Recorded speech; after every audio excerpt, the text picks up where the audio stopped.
priekšdarbu skolai. Viņa vienmēr atradīs iespēju, kā izveidot mani kā kaut ko skaistu. Izpalīdzīgi vienmēr nāks palīdzēt, pat ja man liksies, ka neko nevar izlabot. Viņa atradīs iespēju, kā visu izdarīt vēl labāk un krāsaināk. Gudra.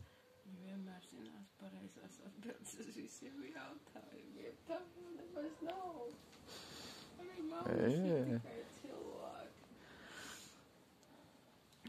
Paskaties, kā tu tikko izgāji no burvīgas situācijas. Viss bija brīnišķīgi. Mana mamma ir kontrolieris. Viņas darbiņš saistīts ar apģērbu kontrolēšanu. Un, ja kāda šuvēja kaut ko nav sašaus, tad mana mamma to vienmēr pamanīs un mīļi palūks to izlabot, jo viņa vēlas, lai darbs vienmēr ir izpildīts perfekti. Jā, mums abām patīk ļoti gulēt. Mēs abas varētu gulēt un gulēt, ja nebūtu jāiet uz skolu un darbu.